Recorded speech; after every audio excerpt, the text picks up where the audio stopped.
America ਖੋਲਣ ਜਾ ਰਿਹਾ ਜੰਗ ਦਾ ਇੱਕ ਨਵਾਂ ਮੁਹਾਜ਼, ਲੜਾਕੂ ਜਹਾਜ਼, ਮਿਜ਼ਾਈਲ ਸਿਸਟਮ ਤੇ ਹੋਰ ਵੀ ਬਹੁਤ ਕੁਝ ਹੈ।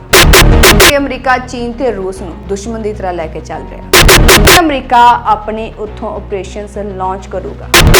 ਜਿੰਨੇ ਵੀ ਮੁਲਕ ਚੀਨ ਰੂਸ ਦੀ ਸਪੋਰਟ ਕਰਦੇ, ਹੌਲੀ-ਹੌਲੀ ਅਮਰੀਕਾ ਉਹਨਾਂ ਤੇ ਕਬਜ਼ਾ ਕਰਦਾ ਪਿਆ। ਪਸ਼ਾਵਰ ਬਾਰੇ ਕਿਹਾ ਜਾਂਦਾ ਕਿ ਇਹ ਅਫਗਾਨਿਸਤਾਨ ਤੋਂ ਹਿੰਦੁਸਤਾਨ ਦਾ ਦਰਵਾਜ਼ਾ ਸੀ। ਸਿੱਧੀ ਜੰਗ ਦੀ ਤਿਆਰੀ ਖਿੱਚ ਲਈ। ਚੀਨ ਨੇ $60 ਬਿਲੀਅਨ ਵੈਨੇਜ਼ੁਏਲਾ ਵਿੱਚ ਖਰਚ ਕੀਤਾ ਹੋਇਆ। ਕੀ ਕਾਰਨ ਆ ਅਮਰੀਕਾ ਦੇ ਵੈਨੇਜ਼ੁਏਲਾ ਤੇ ਹਮਲਾ ਕਰਨ ਦਾ? ਜਦੋਂ ਰੂਸ ਨੇ ਯੂਕਰੇਨ ਤੇ ਹਮਲਾ ਕੀਤਾ ਸੀ, ਅਸਲ 'ਚ ਵੈਨੇਜ਼ੁਏਲਾ ਕੋਲ ਤੇਲ ਦਾ ਭੰਡਾਰ ਆ। ਸਿੱਖ ਕਿੰਨੀ ਵੱਡੀ ਤਾਕਤ ਸੀ ਉਸ ਸਮੇਂ ਦੁਨੀਆ ਦੇ ਵਿੱਚ।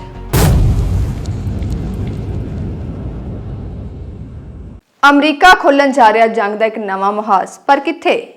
ਆਓ ਸਕਰੀਨ ਵੇਖਦੇ ਹਾਂ। US deploys aircraft carrier amid hardening stance towards Venezuela। America ਨੇ ਇੱਕ ਜੰਗੀ ਬੇੜਾ, ਜਿਹਨੂੰ 에ਅਰਕ੍ਰਾਫਟ ਕੈਰੀਅਰ ਕਹਿ ਦਿੰਦੇ ਆ, ਵੈਨੇਜ਼ੁਏਲਾ ਵੱਲ ਠੇਲ ਦਿੱਤਾ ਹੋਇਆ, ਜਿਹੜਾ ਮੌਸਮੀ ਹਾਲਾਤਾਂ ਦੇ ਮੁਤਾਬਕ 8-10 ਦਿਨਾਂ 'ਚ ਵੈਨੇਜ਼ੁਏਲਾ ਦੇ ਨੇੜੇ ਜਾਂ ਉੱਥੇ ਪਹੁੰਚ ਜਾਊਗਾ। ਫਿਰ ਅਮਰੀਕਾ ਆਪਣੇ ਉੱਥੋਂ ਆਪਰੇਸ਼ਨਸ ਲਾਂਚ ਕਰੂਗਾ। ਇਹ ਜੰਗੀ ਬੇੜਾ ਭਾਂਤ-ਭਾਂਤ ਦੇ ਜੰਗੀ ਸਮਾਨ ਨਾਲ ਪੂਰੀ ਤਰ੍ਹਾਂ ਲੈਸ ਆ, ਜਿਹਦੇ ਵਿੱਚ ਕਈ ਤਰ੍ਹਾਂ ਦੇ ਲੜਾਕੂ ਜਹਾਜ਼, ਮਿਜ਼ਾਈਲ ਸਿਸਟਮ ਤੇ ਹੋਰ ਵੀ ਬਹੁਤ ਕੁਝ ਆ। ਸਵਾਲ ਇਹ ਉੱਠਦਾ ਕਿ ਕੀ ਕਾਰਨ ਆ ਅਮਰੀਕਾ ਦੇ ਵੈਨੇਜ਼ੁਏਲਾ ਤੇ ਹਮਲਾ ਕਰਨ ਦਾ? ਅਮਰੀਕਾ ਨੇ ਇਸੇ ਤਰ੍ਹਾਂ ਹੋਰ ਵੀ ਕਈ ਮੁਲਕਾਂ ਤੇ ਹਮਲੇ ਕੀਤੇ ਆ, ਪਰ ਹੁਣ ਵੈਨੇਜ਼ੁਏਲਾ ਕਿਉਂ? ਅਮਰੀਕਾ ਕਹਿ ਰਿਹਾ ਕਿ ਵੈਨੇਜ਼ੁਏਲਾ ਡੈਮੋਕ੍ਰੇਸੀ ਨੂੰ, ਯਾਨੀ ਕਿ ਲੋਕਤੰਤਰ ਨੂੰ ਪੂਰੀ ਤਰ੍ਹਾਂ ਫੋਲੋ ਨਹੀਂ ਕਰਦਾ।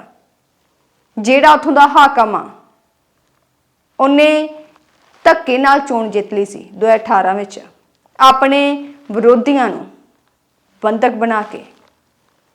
ਤੇ ਜਿਹੜਾ ਅਹਿਮ ਦੋਸ਼ ਅਮਰੀਕਾ ਵੈਨੇਜ਼ੁਏਲਾ ਤੇ ਲਾਉਂਦਾ ਪਿਆ, ਉਹ ਇਹ ਆ ਕਿ ਅਮਰੀਕਾ ਵਿੱਚ ਜਿਹੜੀ ਡਰੱਗ ਸਪਲਾਈ ਹੁੰਦੀ ਆ, ਉਹ ਵੈਨੇਜ਼ੁਏਲਾ ਕਰਦਾ। ਇਸੇ ਕਾਰਨ ਕਰਕੇ ਕੁਝ ਸਮਾਂ ਪਹਿਲਾਂ ਹੀ US ਨੇ ਵੈਨੇਜ਼ੁਏਲਾ ਦੇ ਛੋਟੇ ਬੇੜਿਆਂ ਤੇ ਵੀ ਹਮਲੇ ਕੀਤੇ ਸੀ। ਪਿੱਛੇ ਜੇ ਟਰੰਪ ਨੇ CIA ਨੂੰ ਸਿੱਧਾ ਹੀ ਕਹਿ ਦਿੱਤਾ ਕਿ ਵੈਨੇਜ਼ੁਏਲਾ ਦਾ ਪ੍ਰਬੰਧ ਕਰੋ, ਯਾਨੀ ਕਿ ਉੱਥੇ ਜੰਗੀ ਆਪਰੇਸ਼ਨ ਲਾਂਚ ਕਰੋ। ਇਸ ਸਾਰੀ ਕਾਹਲੀ ਤੋਂ ਪਹਿਲਾਂ US ਨੇ ਪੂਰੀ ਵਾਹ ਲਾਈ ਵੈਨੇਜ਼ੁਏਲਾ ਦਾ ਰਜੀਮ, ਜਾਂ ਕਹਿ ਲਓ ਕਿ ਉੱਥੋਂ ਦੀ ਸਰਕਾਰ ਬਦਲਣ ਦੀ ਤੇ ਆਪਣੇ ਪੱਖੀ ਸਰਕਾਰ ਬਣਾਉਣ ਦੀ। ਪਰ ਜਦੋਂ US ਸਫਲ ਨਹੀਂ ਹੋਇਆ ਇੰਟਰਨਲੀ, ਤਾਂ ਉਹਨੇ ਸਿੱਧੀ ਜੰਗ ਦੀ ਤਿਆਰੀ ਖਿੱਚ ਲਈ। ਇਸ ਜੰਗ ਰਾਹੀਂ ਹੁਣ US ਪੂਰੀ ਕੋਸ਼ਿਸ਼ ਕਰੂਗਾ ਉੱਥੋਂ ਦੀ ਸਰਕਾਰ ਬਦਲਣ ਦੀ। ਸਵਾਲ ਇਹ ਉੱਠਦਾ ਕਿ ਆਖਰ US ਨੂੰ ਕੀ ਲੋੜ ਆ ਉੱਥੋਂ ਦੀ ਸਰਕਾਰ ਨੂੰ ਬਦਲਣ ਦੀ? ਅਸਲ 'ਚ ਜਿਹੜੀਆਂ ਵੱਡੀਆਂ ਤਾਕਤਾਂ ਜਿਵੇਂ ਕਿ ਅਮਰੀਕਾ, ਚੀਨ, ਰੂਸ, ਖਾਸ ਤੌਰ ਤੇ ਵੀਟੋ ਪਾਵਰ ਵਾਲੇ, ਜਿਹੜੇ ਮੁਲਕ ਇਹਨਾਂ ਮੁਤਾਬਕ ਨਹੀਂ ਚੱਲਦੇ, ਉੱਥੋਂ ਦੀਆਂ ਸਰਕਾਰਾਂ ਬਦਲ ਕੇ ਉੱਥੇ ਆਪਣੀ ਮਨਮਰਜ਼ੀ ਦੀਆਂ ਸਰਕਾਰਾਂ ਬਣਾ ਕੇ ਉਹਨਾਂ ਮੁਲਕਾਂ ਨੂੰ ਆਪਣੇ ਮੁਤਾਬਕ ਚਲਾਉਣ ਦੀ ਕੋਸ਼ਿਸ਼ ਕੀਤੀ ਜਾਂਦੀ ਹੈ। ਜਦੋਂ ਰੂਸ ਨੇ ਯੂਕਰੇਨ ਤੇ ਹਮਲਾ ਕੀਤਾ ਸੀ, ਤਾਂ ਵੈਨੇਜ਼ੁਏਲਾ ਨੇ ਰੂਸ ਦੀ ਪਿੱਠ ਥਾਪੜੀ ਸੀ ਕਿ ਸਹੀ ਕੀਤਾ, ਕਿਉਂਕਿ ਨਾਟੋ ਦੀ ਐਕਸਪੈਂਸ਼ਨ ਹੋ ਰਹੀ ਸੀ ਰੂਸ ਦੇ ਬਾਰਡਰ ਦੇ ਨਾਲ-ਨਾਲ, ਜਿਹਦੇ ਕਰਕੇ ਰੂਸ ਲਈ ਇਹ ਕਦਮ ਪੁੱਟਣਾ ਜ਼ਰੂਰੀ ਸੀ ਵੈਨੇਜ਼ੁਏਲਾ ਮੁਤਾਬਕ। ਇੱਕ ਕਾਰਨ ਇਹ ਆ। ਦੂਜਾ, ਰੂਸ ਵੈਨੇਜ਼ੁਏਲਾ ਦੀ ਬਹੁਤ ਜ਼ਿਆਦਾ ਸਪੋਰਟ ਕਰਦਾ। ਇਹਨਾਂ ਦਾ ਆਪਸ ਵਿੱਚ ਵਪਾਰ ਵੀ ਬਹੁਤ ਵੱਡਾ। ਅਸਲ 'ਚ ਵੈਨੇਜ਼ੁਏਲਾ ਕੋਲ ਤੇਲ ਦਾ ਭੰਡਾਰ ਆ ਤੇ ਰੂਸ ਦੀਆਂ ਤੇਲ ਕੰਪਨੀਆਂ ਵੱਡੀ ਮਾਤਰਾ 'ਚ ਤੇਲ ਵੈਨੇਜ਼ੁਏਲਾ ਕੋਲੋਂ ਲੈ ਰਹੀਆਂ। ਸਿੱਧੇ ਤੌਰ ਤੇ ਰੂਸ ਵੈਨੇਜ਼ੁਏਲਾ ਦੀ ਮਿਲਟਰੀ 'ਚ ਵੀ ਮਦਦ ਕਰਦਾ। ਜੇ ਆਪਾਂ ਚੀਨ ਦੀ ਗੱਲ ਕਰੀਏ, ਤਾਂ ਚੀਨ ਨੇ $60 ਬਿਲੀਅਨ ਵੈਨੇਜ਼ੁਏਲਾ ਵਿੱਚ ਖਰਚ ਕੀਤਾ ਹੋਇਆ। ਦੂਜੇ ਸ਼ਬਦਾਂ 'ਚ ਕਿ ਵੈਨੇਜ਼ੁਏਲਾ ਨੇ ਕਰਜ਼ ਲਿਆ ਹੋਇਆ ਚੀਨ ਤੋਂ। ਇਸ ਤਰ੍ਹਾਂ ਇਹ ਦੋਵੇਂ ਮੁਲਕਾਂ, ਜਿਨ੍ਹਾਂ ਦਾ ਇਸ ਸਮੇਂ ਵੈਨੇਜ਼ੁਏਲਾ 'ਚ ਪ੍ਰਭਾਵ ਆ, ਜਿਨ੍ਹਾਂ ਦੀ ਗੱਲ ਵੈਨੇਜ਼ੁਏਲਾ ਦੀ ਗਵਰਨਮੈਂਟ ਜਿਹੜੀ ਉਹ ਮੰਨਦੀ ਆ, ਇਹੀ ਗੱਲ ਅਮਰੀਕਾ ਨੂੰ ਚੰਗੀ ਨਹੀਂ ਲੱਗਦੀ, ਕਿਉਂਕਿ ਅਮਰੀਕਾ ਚੀਨ ਤੇ ਰੂਸ ਨੂੰ ਦੁਸ਼ਮਣ ਦੀ ਤਰ੍ਹਾਂ ਲੈ ਕੇ ਚੱਲ ਰਿਹਾ। ਹੌਲੀ-ਹੌਲੀ ਜਿੰਨੇ ਵੀ ਚੀਨ ਤੇ ਰੂਸ ਦੇ ਸਮਰਥਕ ਦੇਸ਼ ਆ, ਉਹਨਾਂ ਨੂੰ ਹਰਾਇਆ ਜਾ ਰਿਹਾ, ਜਾਂ ਫਿਰ ਉੱਥੋਂ ਦਾ ਰਜੀਮ ਜਿਹੜਾ ਉਹ ਬਦਲਿਆ ਜਾ ਰਿਹਾ। ਜਦੋਂ 2022 ਵਿੱਚ ਰੂਸ ਯੂਕਰੇਨ ਜੰਗ ਸ਼ੁਰੂ ਹੋਈ ਸੀ ਤਾਂ ਪਾਕਿਸਤਾਨ ਦਾ ਪ੍ਰਧਾਨ ਮੰਤਰੀ ਇਮਰਾਨ ਖਾਨ ਰੂਸ ਚਲੇ ਗਏ ਤਾਂ ਛੇਤੀ ਹੀ ਉਹਨਾਂ ਨੂੰ ਗੱਦੀਆਂ ਲਾ ਕੇ ਜੇਲ੍ਹ 'ਚ ਸੁੱਟ ਦਿੱਤਾ ਗਿਆ ਤੇ ਉਹ ਅਜੇ ਤੱਕ ਜੇਲ੍ਹ ਵਿੱਚ ਹੀ ਆ। ਇਸ ਤਰ੍ਹਾਂ ਪਾਕਿਸਤਾਨ ਦਾ ਰਜੀਮ ਚੇਂਜ ਕਰ ਦਿੱਤਾ ਗਿਆ। ਉਸ ਤੋਂ ਬਾਅਦ ਜੇ ਆਪਾਂ ਗੱਲ ਕਰੀਏ ਸੀਰੀਆ ਦੀ, ਜਿੱਥੇ 2014 ਤੋਂ ਜੰਗ ਲੱਗੀ ਹੋਈ ਸੀ, 2014 ਤੋਂ ਲੈ ਕੇ 2024 ਤੱਕ ਸੀਰੀਆ ਦਾ ਹਾਕਮ ਅਲ ਬਸ਼ਰ ਰੂਸ ਦੀ ਮਦਦ ਨਾਲ ਅੜਿਆ ਹੁੰਦਾ ਸੀ। ਪਰ ਜਿਵੇਂ ਰੂਸ ਆਪ ਜੰਗ ਵਿੱਚ ਉਲਝਿਆ ਤਾਂ ਅਲ ਬਸ਼ਰ ਨੂੰ ਉੱਥੋਂ ਭੱਜਣਾ ਪੈ ਗਿਆ। ਇਸ ਤਰ੍ਹਾਂ ਸੀਰੀਆ ਵਿੱਚ ਵੀ ਪ੍ਰੋ ਅਮਰੀਕਾ ਰਜੀਮ ਆ ਗਿਆ। ਇਸ ਤਰ੍ਹਾਂ ਅਮਰੀਕਾ ਨੇ ਕਈ ਮੁਲਕਾਂ ਦੇ ਰਜੀਮ ਚੇਂਜ ਕੀਤੇ ਆ। ਜਿਵੇਂ ਸੰਨ 2003 ਵਿੱਚ ਇਰਾਕ ਦਾ ਰਜੀਮ ਬਦਲਿਆ, ਜਿੱਥੇ ਇਹਨਾਂ ਨੇ ਕਿਹਾ ਸੀ ਕਿ ਪਰਮਾਣੂ ਹਥਿਆਰ ਆ, ਪਰ ਬਾਅਦ 'ਚ ਉੱਥੇ ਕੁਛ ਵੀ ਨਹੀਂ ਸੀ ਨਿਕਲਿਆ। ਫਿਰ ਲਿਬਨਾਨ ਦਾ ਜਿਹੜਾ ਮੇਨ ਸੀ ਜਨਰਲ ਕਰਨਲ ਗਦਾਫੀ, ਉਹਨੂੰ ਮਾਰ ਦਿੱਤਾ ਗਿਆ। ਇਸ ਤਰ੍ਹਾਂ ਜਿਹੜੇ ਮੁਲਕਾਂ ਦੇ ਹਕੂਮਤਾਂ ਜਾਂ ਜਿਹੜੇ ਮੁਲਕਾਂ ਦੇ ਹਾਕਮ ਅਮਰੀਕਾ ਮੁਤਾਬਕ ਨਹੀਂ ਚੱਲਦੇ, ਉੱਥੇ ਵਾਰ ਡਿਕਲੇਅਰ ਕਰਕੇ ਬਹਾਨਾ ਭਾਵੇਂ ਕੋਈ ਵੀ ਬਣਾ ਲਿਆ ਜਾਵੇ, ਉੱਥੋਂ ਦੀਆਂ ਹਕੂਮਤਾਂ ਬਦਲ ਦਿੱਤੀਆਂ ਜਾਂਦੀਆਂ। ਪਹਿਲਾਂ ਤਾਂ ਇੰਟਰਨਲੀ ਕੋਸ਼ਿਸ਼ ਕੀਤੀ ਜਾਂਦੀ ਹੈ ਚੇਂਜ ਕਰਨ ਦੀ, ਜਿਵੇਂ ਕਿ ਪਿਛਲੇ ਥੋੜੇ ਸਮੇਂ ਵਿੱਚ ਨੇਪਾਲ, ਸ਼੍ਰੀਲੰਕਾ, ਬੰਗਲਾਦੇਸ਼ ਵਿੱਚ ਕੀਤੀ ਗਈ ਤੇ ਉੱਥੇ ਸਫਲ ਹੋ ਗਈ। ਪਰ ਜੇ ਅਮਰੀਕਾ ਇੰਟਰਨਲੀ ਸਕਸੈਸਫੁਲ ਨਹੀਂ ਹੁੰਦਾ ਤਾਂ ਉਹਨਾਂ ਮੁਲਕਾਂ ਤੇ ਜੰਗ ਥੋਪ ਦਿੱਤੀ ਜਾਂਦੀ ਆ।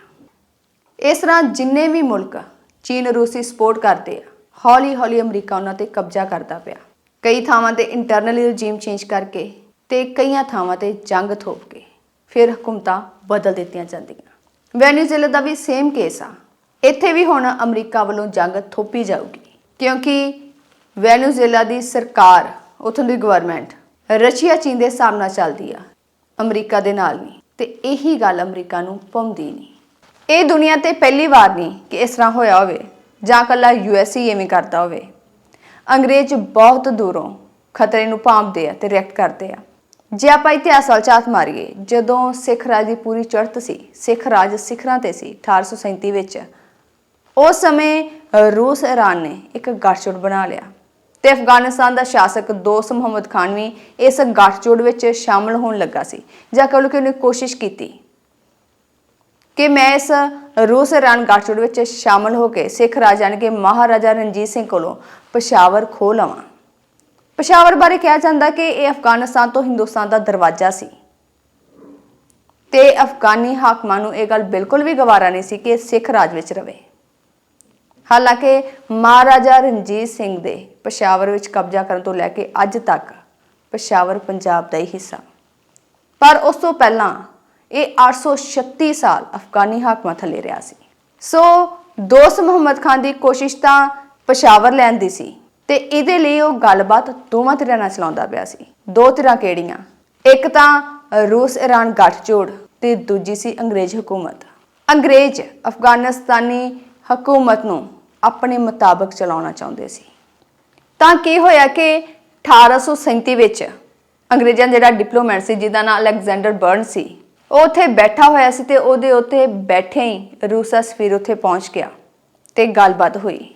ਇਸ ਡਿਪਲੋਮੈਟ ਨੇ ਸਾਰੀ ਗੱਲਬਾਤ ਜਿਉਂ ਦੀ ਤਿਉਂ ਭਾਰਤ ਦੇ ਅੰਗਰੇਜ਼ ਗਵਰਨਰ ਜਨਰਲ ਨੂੰ ਆ ਕੇ ਦੱਸ ਦਿੱਤੀ। ਫਿਰ ਅੰਗਰੇਜ਼ ਗਵਰਨਰ ਜਨਰਲ ਨੇ ਮਹਾਰਾਜਾ ਰਣਜੀਤ ਸਿੰਘ ਨਾਲ ਸਲਾਹ ਕੀਤੀ ਕਿ ਅਫਗਾਨਿਸਤਾਨ ਦਾ ਰਜੀਮ ਯਾਨੀ ਕਿ ਉੱਥੋਂ ਦੀ ਹਕੂਮਤ ਬਦਲ ਦਿੱਤੀ ਜਾਵੇ ਤੇ ਅਹਿਮਦ ਸ਼ਾਹ ਅਬਦਾਲੀ ਦੇ ਪੁੱਤਰੇ ਸ਼ਾਹ ਸ਼ੁਜਾ ਨੂੰ ਤਖਤ ਤੇ ਬਿਠਾਇਆ ਜਾਵੇ। ਸ਼ਾਹ ਸ਼ੁਜਾ ਉਸ ਸਮੇਂ ਮਹਾਰਾਜਾ ਰਣਜੀਤ ਸਿੰਘ ਦੇ ਕੋਲ ਹੀ ਰਹਿ ਰਿਹਾ ਸੀ, ਕਿਉਂਕਿ ਜਦੋਂ ਤੋਂ ਅਫਗਾਨਿਸਤਾਨ ਵਿੱਚ ਤਖਤਾ ਪਲਟ ਹੋਇਆ ਸੀ, ਉਦੋਂ ਤੋਂ ਸ਼ਾਹ ਸ਼ੁਜਾ ਨੇ ਮਹਾਰਾਜਾ ਰਣਜੀਤ ਸਿੰਘ ਕੋਲ ਸ਼ਰਨ ਲੈ ਲਈ ਸੀ। ਅਸਲ ਵਿੱਚ ਸ਼ਾਹ ਸ਼ੁਜਾ ਨੂੰ ਅੰਨਾ ਕਰ ਦਿੱਤਾ ਗਿਆ ਸੀ ਤਖਤਾ ਪਲਟਣ ਤੋਂ ਬਾਅਦ, ਇਸ ਲਈ ਉਹ ਇੱਥੇ ਹੀ ਰਹਿੰਦਾ ਸੀ। ਸ਼ਾਹ ਸ਼ੁਜਾ ਨਾਲ ਸਾਰੀ ਗੱਲਬਾਤ ਇਸ ਮਸਲੇ 'ਚ ਮਿੱਥ ਲਈ ਗਈ ਅੰਗਰੇਜ਼ਾਂ ਵੱਲੋਂ ਕਿ ਤੁਸੀਂ ਤਖਤ ਤੇ ਬੈਠੋ ਤੇ ਅਸੀਂ ਦੋਵੇਂ ਧਿਰਾਂ ਯਾਨੀ ਕਿ ਮਹਾਰਾਜਾ ਰਣਜੀਤ ਸਿੰਘ ਤੇ ਅੰਗਰੇਜ਼ ਤੁਹਾਡੀ ਮਦਦ ਕਰਾਂਗੇ ਤਖਤ ਤੇ ਬੈਠਣ ਵਿੱਚ, ਕਿਉਂਕਿ ਅੰਗਰੇਜ਼ ਵੀ ਉਸ ਸਮੇਂ ਬਹੁਤ ਵੱਡੀ ਤਾਕਤ ਸੀ। ਮਹਾਰਾਜਾ ਰਣਜੀਤ ਸਿੰਘ ਤੇ ਅੰਗਰੇਜ਼ਾਂ ਵਿਚਕਾਰ ਇਸ ਸੰਬੰਧ ਵਿੱਚ ਸ਼ਰਤਾਂ ਵੀ ਤੈਅ ਹੋਈਆਂ ਕਿ ਸ਼ਾਹ ਸ਼ੁਜਾ ਮਹਾਰਾਜਾ ਰਣਜੀਤ ਸਿੰਘ ਦੀ ਮਰਜ਼ੀ ਤੋਂ ਬਿਨਾਂ ਕਿਸੇ ਵੀ ਵਿਦੇਸ਼ੀ ਸਰਕਾਰ ਨਾਲ ਕੋਈ ਵੀ ਗੱਲਬਾਤ ਨਹੀਂ ਕਰੂਗਾ। ਮਹਾਰਾਜਾ ਰਣਜੀਤ ਸਿੰਘ ਦੀ ਮਰਜ਼ੀ ਤੋਂ ਬਿਨਾਂ ਕੋਈ ਵੀ ਕਦੀ ਵੀ ਸਟੈਪ ਨਹੀਂ ਲਊਗਾ। ਇਹ ਸਾਰੀਆਂ ਸ਼ਰਤਾਂ ਤੈਅ ਹੋ ਗਈਆਂ। ਇਹ 1837 ਦੀ ਗੱਲ ਆ। ਫਿਰ 1839 ਵਿੱਚ ਕੰਵਰ ਨੌਰ ਨਿਹਾਲ ਦੀ ਕਮਾਂਡ ਹੇਠ ਪਸ਼ਾਵਰ ਵਿੱਚ ਸਿੱਖ ਫੌਜ ਤਿਆਰ ਰੱਖੀ ਗਈ ਤੇ ਅੰਗਰੇਜ਼ ਫੌਜ ਸ਼ਾਹ ਸ਼ੁਜਾ ਦੇ ਕੁਝ ਜਵਾਨ ਨਾਲ ਲੈ ਕੇ ਕੈਪਟਨ ਵੇਡ ਦੀ ਅਗਵਾਈ ਹੇਠ ਅਫਗਾਨਿਸਤਾਨ ਪਹੁੰਚੀ ਤੇ ਉੱਥੇ ਹਮਲਾ ਕਰ ਦਿੱਤਾ। ਦੋਵਾਂ ਫੌਜਾਂ ਨੇ ਰਲ ਕੇ ਉੱਥੋਂ ਦਾ ਰਜੀਮ ਜਿਹੜਾ ਬਦਲ ਦਿੱਤਾ। ਇਹ ਗੱਲ ਵੱਖਰੀ ਆ ਕਿ ਮਹਾਰਾਜਾ ਰਣਜੀਤ ਸਿੰਘ ਖੁਦ ਇਹ ਰਜੀਮ ਚੇਂਜ ਹੁੰਦਾ ਨਹੀਂ ਵੇਖ ਸਕਿਆ, ਕਿਉਂਕਿ ਜੂਨ 1839 ਵਿੱਚ ਮਹਾਰਾਜਾ ਚੜ੍ਹਾਈ ਕਰ ਗਿਆ ਸੀ। ਪਰ ਕੰਵਰ ਨੌਨਿਹਾਲ ਸਿੰਘ, ਜਿਹੜਾ ਕਿ ਮਹਾਰਾਜਾ ਰਣਜੀਤ ਸਿੰਘ ਦਾ ਪੁੱਤਰਾ ਸੀ, ਉਹਨੇ ਬੜੀ ਸਫਲਤਾਪੂਰਵਕ ਇਸ ਮੁਹਿੰਮ ਨੂੰ ਸਿਰੇ ਚਾੜਿਆ ਸੀ। ਇਸ ਗੱਲ ਤੋਂ ਤੁਸੀਂ ਅੰਦਾਜ਼ਾ ਲਾ ਲਓ ਕਿ ਸਿੱਖ ਕਿੰਨੀ ਵੱਡੀ ਤਾਕਤ ਸੀ ਉਸ ਸਮੇਂ ਦੁਨੀਆ ਦੇ ਵਿੱਚ। ਸਿੱਖ ਰਾਜ ਦੇ ਆਸ-ਪਾਸ ਉਸ ਸਮੇਂ ਕੋਈ ਵੀ ਰਜੀਮ ਚੇਂਜ ਕਰਨਾ ਇਹਨਾਂ ਦੀ ਮਰਜ਼ੀ ਤੋਂ ਬਿਨਾ ਸੰਭਵ ਨਹੀਂ ਸੀ। ਸੋ ਇਹੋ ਜਿਹੀਆਂ ਘਟਨਾਵਾਂ ਜਿਵੇਂ ਕਿ ਵੈਨੇਜ਼ੁਏਲਾ ਵਿੱਚ ਹੋਣ ਜਾ ਰਿਹਾ, ਦੁਨੀਆ ਤੇ ਵਾਪਰਦੀਆਂ ਹੀ ਰਹੀਆਂ। ਅਮਰੀਕਾ ਆਪਣੇ ਕੰਪੀਟੀਟਰ ਮੁਲਕ ਰਸ਼ੀਆ ਤੇ ਚੀਨ, ਜਿਨ੍ਹਾਂ ਨੂੰ ਆਪਣੇ ਦੁਸ਼ਮਣ ਮੰਨਦਾ ਪਿਆ, ਉਹਨਾਂ ਦੇ ਜਿੰਨੇ ਵੀ ਹਮਾਇਤੀ ਮੁਲਕ ਆ, ਉਹਨਾਂ ਨੂੰ ਹੌਲੀ-ਹੌਲੀ ਖਤਮ ਕਰਕੇ ਆਪਣੇ ਨਾਲ ਮਿਲਾ ਰਿਹਾ, ਤਾਂ ਜੋ ਆਉਣ ਵਾਲੇ ਸਮੇਂ 'ਚ ਕੋਈ ਵੱਡੀ ਕਾਰਵਾਈ ਕੀਤੀ ਜਾ ਸਕੇ, ਜਾਂ ਕਹਿ ਲਓ ਕਿ ਜੰਗ ਦਾ ਇੱਕ ਤਰ੍ਹਾਂ ਨਾਲ ਸੰਤੁਲਨ ਹੀ ਬਦਲ ਦਿੱਤਾ ਜਾਵੇ ਕਿ ਕੋਈ ਸੋਚ ਵੀ ਨਾ ਸਕੇ ਕਿ ਅਮਰੀਕਾ ਨਾਲ ਜੰਗ ਲੜੀ ਵੀ ਜਾ ਸਕਦੀ ਆ। ਕਿਉਂਕਿ ਚਾਈਨਾ ਬੜੀ ਤੇਜ਼ੀ ਨਾਲ ਅਮਰੀਕਾ ਨਾਲ ਇਕਨੋਮਿਕਲ ਟੱਕਰ ਦੇ ਵਿੱਚ ਤੇਜ਼ੀ ਨਾਲ ਗਰੋ ਕਰਦਾ ਪਿਆ ਤੇ ਅਮਰੀਕਾ ਉਹਨੂੰ ਕਾਊਂਟਰ ਕਰਨ ਦੀ ਕੋਸ਼ਿਸ਼ ਕਰ ਰਿਹਾ।